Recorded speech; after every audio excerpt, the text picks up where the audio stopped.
kay Michelle eh, nakakahabol. Wow! Inyo ni Oliver. Yes. Ay!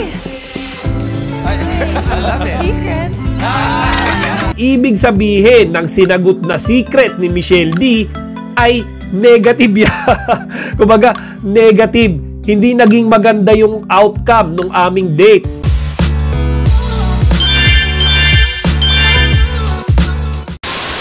Magandang araw mga kachika! Rigel po ulit ang inyong Chika Patrol. Bago tayo magsimula mga kachika, inaanyayahan ko muna kayong mag-subscribe dito sa ating munting channel para palagi kayong updated sa mga latest at nagte-trending na mga showbiz balita. Nagulat ang lahat sa muling pagbisita ni Michelle D sa It's Showtime ngayong araw, April 18. Kung matatandaan nyo mga kachika, yung huling pagbisita ni Michelle nung siya ay nagkaroon ng pagkakataon na lumahok sa segment ng It's Showtime na Especially For You. At sa pagbisita ng iyan ni Michelle D, hindi rin maiwasan ng mga It's Showtime host na kamustahin kung ano yung kinalabasan nung naging date nila ni Oliver Moller. Panoorin nyo to mga kachika.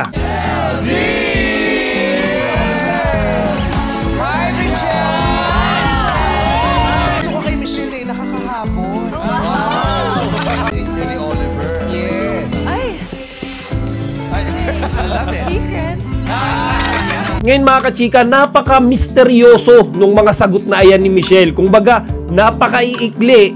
Pero alam naman natin na meron niyang malalim na kahulugan. Nung tinanong siya mga kachika kung kamusta nga ba yung date nila ni Oliver, alam niyo yun, parang napaisip pa siya mga kachika. Tsaka niya sinabing secret. Matapos niyang sabihin yan mga kachika, pansinin nyo hindi na nag-follow up question si Jong Hilario. Tapos yung mga It's Showtime host mga kachika, nagtawanan. Pero parang merong awkward merong something wrong Hindi na nila pinahaba yung usapan kasi alam naman nila na wala naman talagang pinuntahan yung date na yun.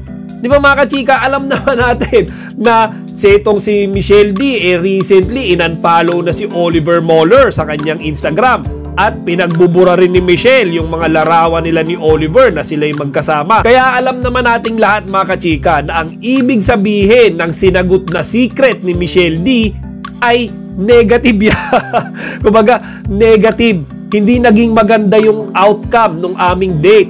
Hindi kami nagkatuluyan, hindi kami nagkadevelopan. Wala kaming chemistry, wala kaming harmony sa isa't isa. Kagaya nga nung sinabi ko dun sa nakaraan kong video, siguro hindi talaga sila ang destiny para sa isa't isa. Sa kabilang banda, mainit pa rin ang usap-usapan ngayon mga kachika dito nga sa ginagawang panliligaw ni Oliver Moller kay Chinita Princess Kim Chiu. Kawan mo ba si Kim Chiu?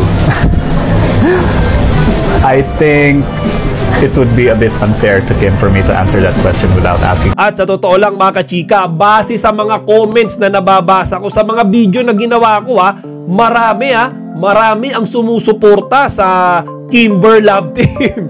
Kumbaga, marami yung nagsasabi na mas bagay kay Kimi ang isang non-showbiz boyfriend kaysa kay Paulo Abilino. Yan mga kachika, base lang sa mga comment na nababasa ko. Kaya sa usapin na yan mga kachika, siguro ang best na magagawa natin, intayin yung kanilang official statement. Panigurado naman, ibabahagi nila sa atin yan kung sila ba ay more than friends na, kung sila ba ay nagle-level up na yung kanilang relationship, or kung sila ba ay magjowa na. Kayo mga kachika, agree ba kayo doon sa mga Kimber fans na nagsasabing mas bagay kay Kim Chiu ang isang non-showbiz boyfriend kagaya ni Oliver Moller? Kung oo, ilagay nyo lang dito sa comment section para mapag-usapan natin. Chika Patrol signing out. Chika, huwag niyong kalimutan mag-like, comment, and subscribe. Para sa iba pang mga celebrity news, i-click lamang ang mga videos na ito.